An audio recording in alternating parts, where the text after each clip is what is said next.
Welcome to Saturday night Jaw Harp Live. We're playing Jaw Harp style musical instruments from around the world. I'm going to start off with this. This is one I just kept from Vera Ram. It's his Gorka Ram version, and it played a lot like his dad's did. This one has a lot of the Gorka would have a little bit thinner of a reed. Typically, I've seen a lot of earlier Vera Ram that were wider. This one's a lot skinnier, and it looks like a lot of Gorka Ram's triggers too. Had a draw start. Took the harp reed and pushed it back a ways and got rid of the draw start on it. And sometimes you can play a harp and know that, like, okay, if I take this draw start out, it's going to be pretty clean. Some harps I leave the draw starts on. Some harps I take it off. And this one, listen to the bell ring on it.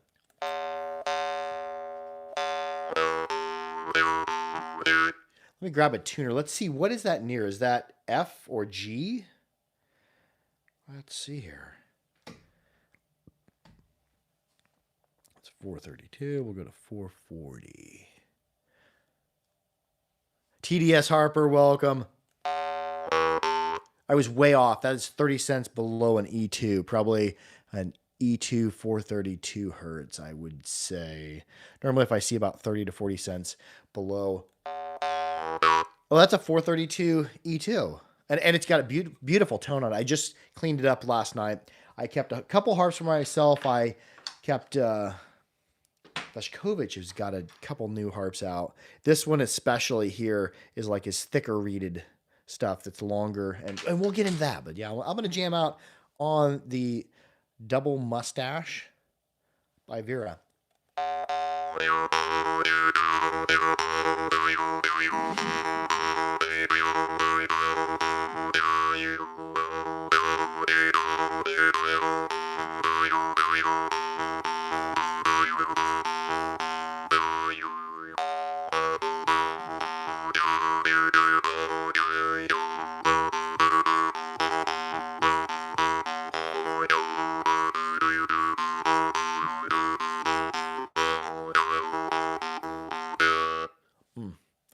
It's a good one. What harps have you been into? What have you been up to?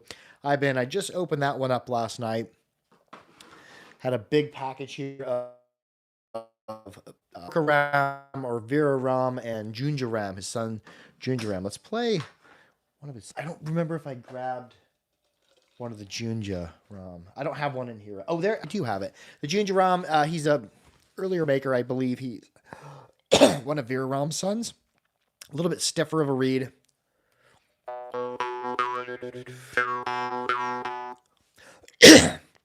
I got a tickle in my throat. George Pacheco. Hi from the professor in Kenosha. Kenosha. Kenosha or Kenosha. Nice to meet you. Or not. Nice to meet you. Thank you for joining. Howdy went on the bike trip and road part. Oh, cool. Oh, you lost a couple harps. That's a bummer. Oh, Blackfire on the way. Oh, yeah, I think I seen a message from you earlier to the harp rate. But yeah, here is the new Vashkovich Vangerak. A little bit thicker of a reed, and it's a little bit bigger and longer, but it's it's got a lot more stiffness to it, which is still a very, very flexible harp. The Vangeraks are just very small and delicate. But this bigger one, I don't even know what he calls it yet. Oh, howdy. But yeah, got really good tone.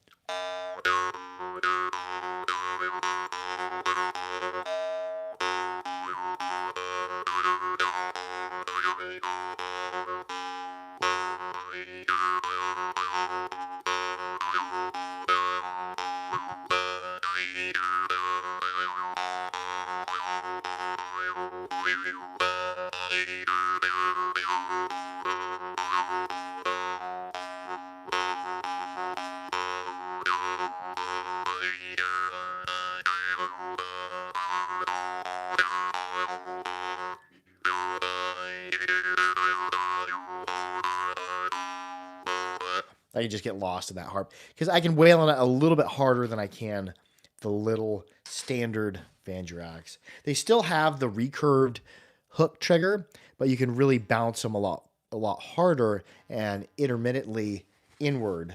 You could not ever play this harp outward because your finger will catch. It will damage the reed or might even pull the harp away from your teeth. Let's play one more harp. This was the other Gorka or Vera that I kept. Little one. I don't remember whether it had a draw string or not. Let's see. Oh yeah, this one did draw. And I wanted to leave it on there. Mark Shaw says, put the harps up for the week playing the tongue drum. Oh, cool.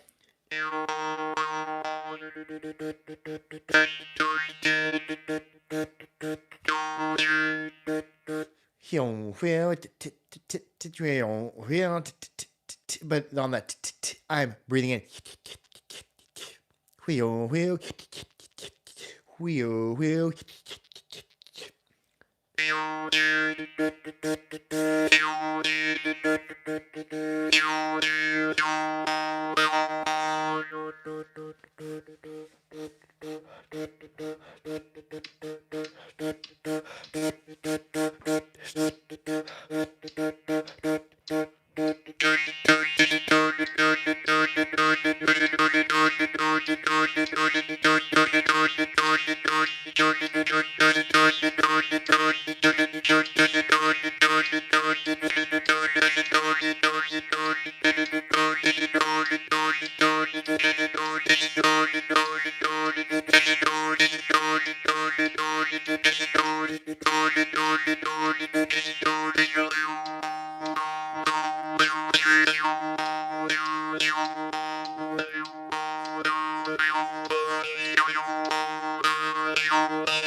I just had the metronome set to 100 beats a minute, just beating out kind of a drum beat. 1, 2, 3, 4. And I wasn't even counting or thinking about it. I've just been trying to be playing along with the metronome too, to be kind of more in tune to it, to be feeling it. So I was hoping that my rhythm that I was setting up fit with the metronome. Let's play something else. We're going to go and play some harps that are a little bit more flexible. Here's my boxcar Betts in D.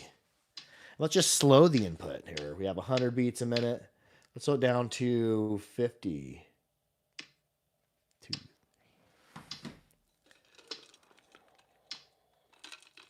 But I'm still going to count. 1, 2, 3, 4. 1, 2, 3, 4. 1 and 2 and 3 and 4. George Pacheco says, "What's the name of the harp to make the inhale sounds?" Like a lot of your Morchung and Morsing, Morsing only come with draw starts. Morchung, some come clean, some come with draw starts. Called just having a draw start. So if you go to theharper.com and select a Morchung and it has an option for a draw or without draw, get the draw start if you want to be able to.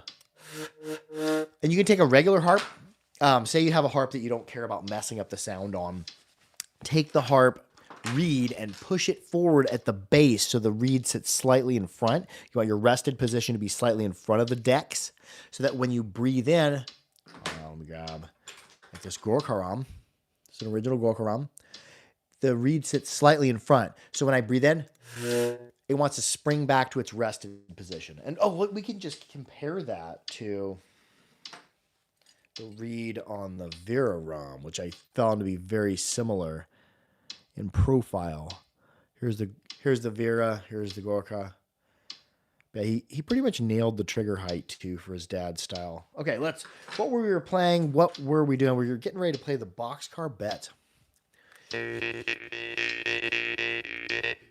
Orchard ID says my new replacement Glouser and Samurai arrived and had some pretty sharp edges. What weight of sandpaper would you use to soften that? First thing I would do on your Samurai, because your Samurai, that's a laminated front harp, so a lot of times the edge around them, especially around the front edge, will be a little sharp. So take your Samurai. I don't have a Glouser in here, but I would take a file and run a file across there. Like if you have a file, it might slightly damage your file.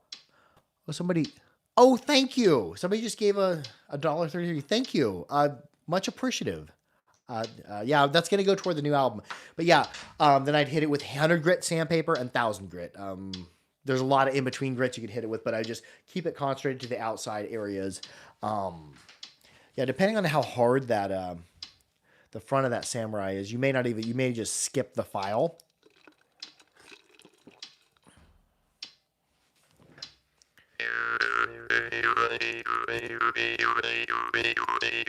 When is your album coming out? Well, okay. I'm set to go to California to record it with Mark Groudon and Aaron Crable. December, early December, I'm going there. And then I don't know exactly when it'll be coming out, but anybody who donates to the GoFundMe, I'm gonna find a way to send you a link so you can just have the album. But yeah, probably this winter, I would say. I don't know how long it takes to master it and finish all that, but yes.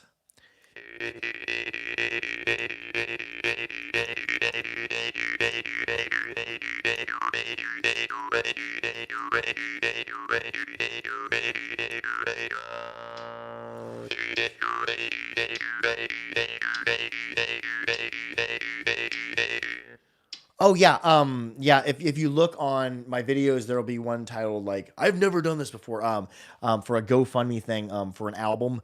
It's gonna cost $5,000 to do the album, to have studio time and be paying people to be on it and be paying people to master it and everything. But it's gonna be really cool. And Mark Groudon is a musical person; he knows what he's doing when we do this. But yeah, I have a GoFundMe set up for that. But yeah, whatever the GoFundMe raises, I just won't have to come up with out of pocket. But I've been trying to do more things to make more money. I think next Friday, I may not have any videos coming out because I'm going to go work at Heating and Air to help generate some more funds for the album. But yeah, but I figured like when I have the opportunity to do this, I shouldn't pass on it because I'll probably never get the opportunity to actually make an album in a studio.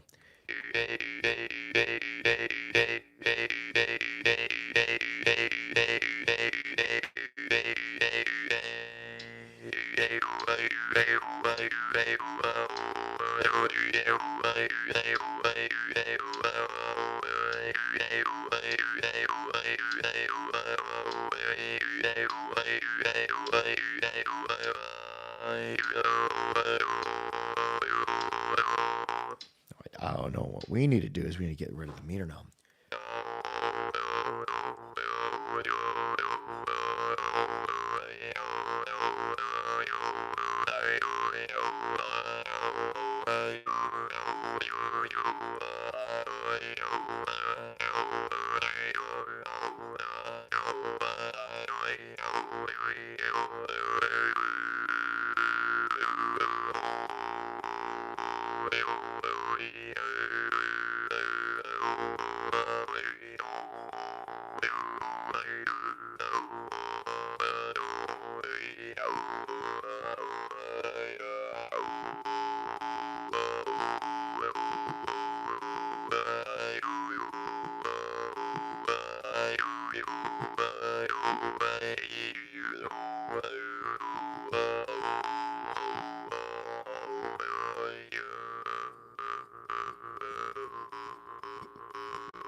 Oh, I can get lost in that harp. I really like this particular boxcar bets, this particular flux. I really like the profile of the reed, and it plays very, very well for me. Pretty smooth in both directions. It's one I know that this one I think this one was 1095 spring steel, so you can really 1095 spring steel. It does pretty well being plucked in either direction, depending on what shape the trigger is. And trigger shape has a lot to do with whether a harp will play well on an outward stroke. Bent triggers in general play really well outward, provided they're not super high pitched harps.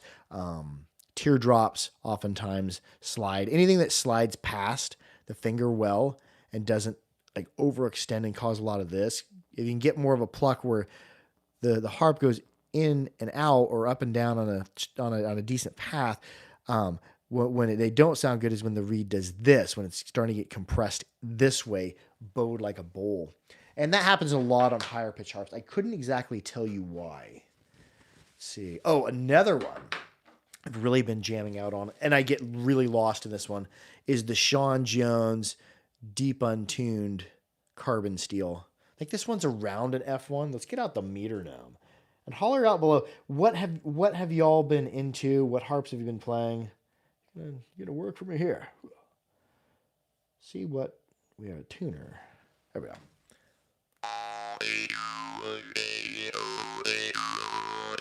Oh, this one's around A1, I think. A1-ish.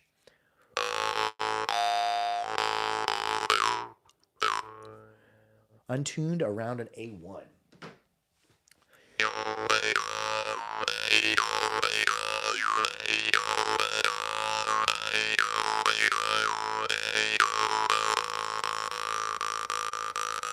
There I went from going oh to like open at the back part of your mouth.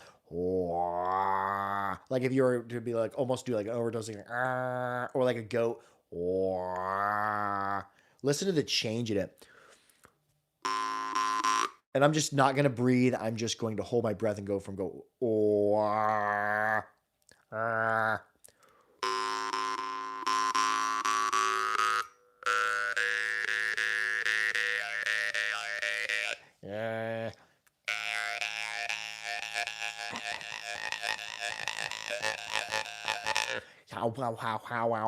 Wow. And give it little puffs of air and little open closes. If I was just doing the open close, it'd be. But if I bring my lips on up, with the open close and the lips on and off.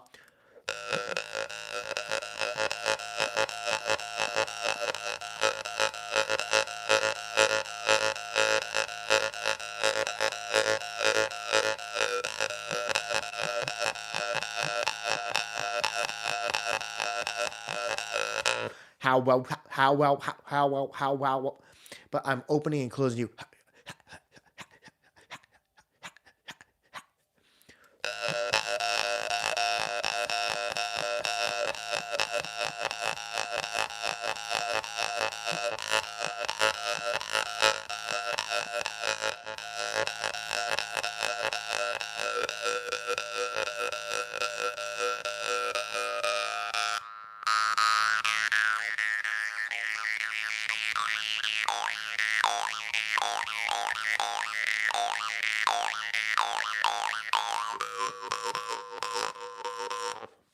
Oh, I can go on that harp. It like is the perfect combination of being really flexible with being really responsive.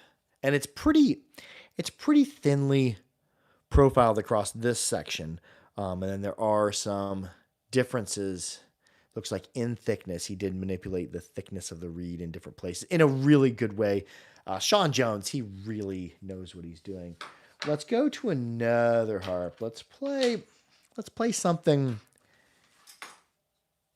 in bamboo. I wish I could get more of these, more reliable. Steve Kinwald makes, a few of them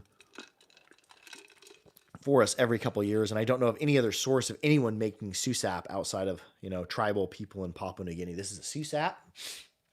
I really, really dig the last one. It makes me having the thicker string that you don't slide on. You have on this piece of it looks like hand cut string. Uh, you don't slide on it like some of the other strings on Susap I played. And I'm thinking about taking and changing the string on my other one out just to see how much better it plays. And these ones, he marks the center of percussion on them.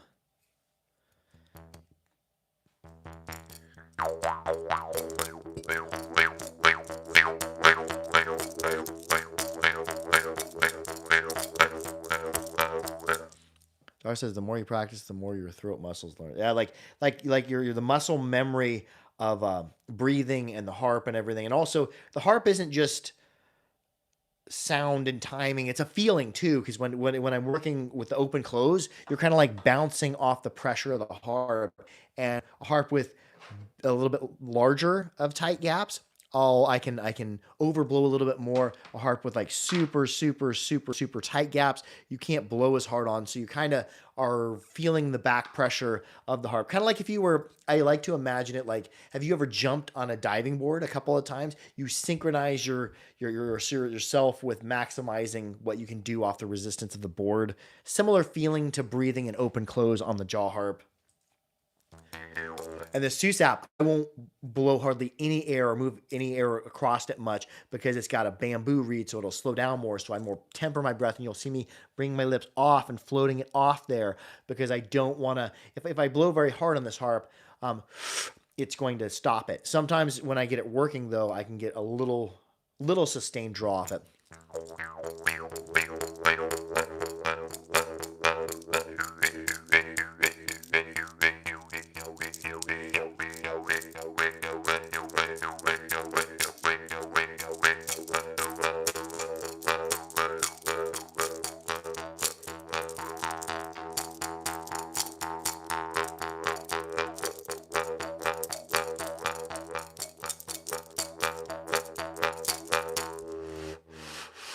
There's that little draw there at the end. Let's see. We should play one more harp. What should we play? I have a Mun harp, a Vargan, and a Jerome. I'll play this McCurry while we vote. Mun harp, Vargan, or Jerome. What do we play? Lab 1184 says hi. Oh, hello back at you. I'm going to play this instrument. This is McCurry. This isn't a handmade McCurry. I got a handmade. Ooh, here's a Steve Kinwald McCurry. I'm going to play a laser cut McCurry and a handmade one. TDS Harper says Jerome. Orchard Guy 80 says Mun harp.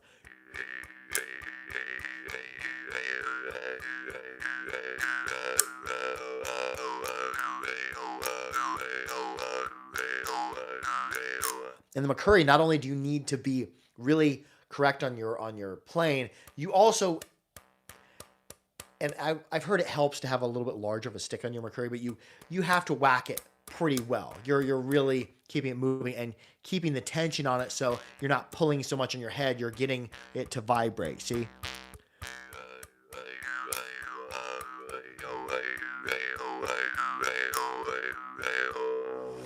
And there's nothing on it that's sharp, and it's just a laser cut McCurry. I think. I'm just assuming like this is cut by a laser. I may be incorrect, but I'm just assuming so. This is a Steve Kinwald one. I don't know whether he'd refer to this as the Jingong or the McCurry. It had a stick on there. The stick I took off, and I just have the string knot, and it seems to work really well, provided you get the slack you need. Some you might only have 2 fingers in to take the slack out. This one I find 3, and then it's a really gentle grip. And his is wax tuned. It's got a big wax ball on there to slow it down.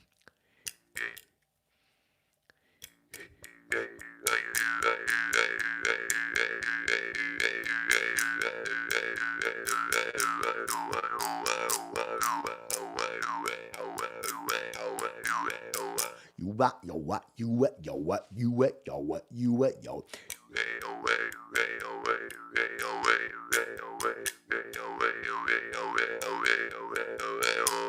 And Jocko says, I bet the length of string is different for different players.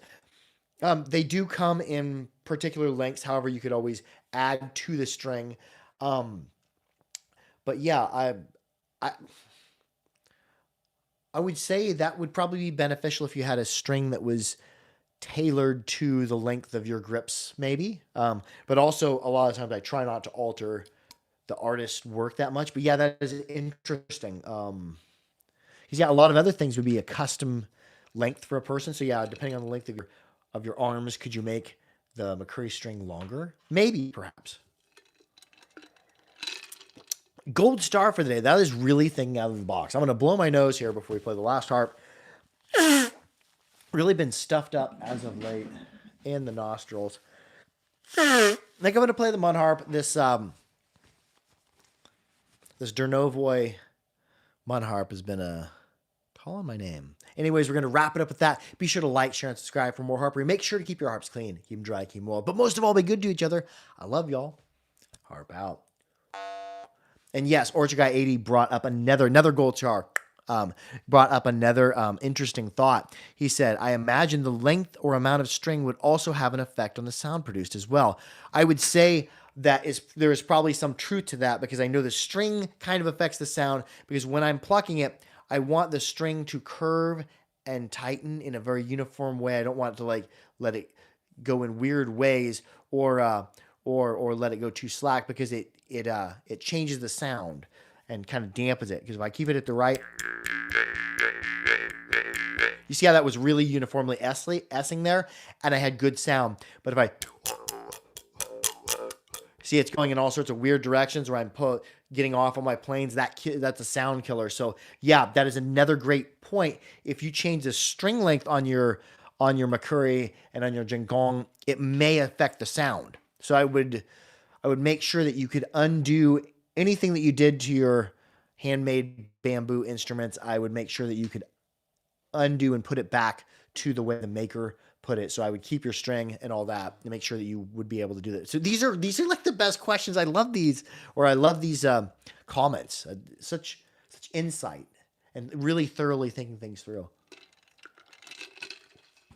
I agree. It is kind of a perfect ancient sound. It's something like really futuristic, but also like really primally familiar. Love y'all. See y'all next Saturday for Saturday night. Jaw Harp Live.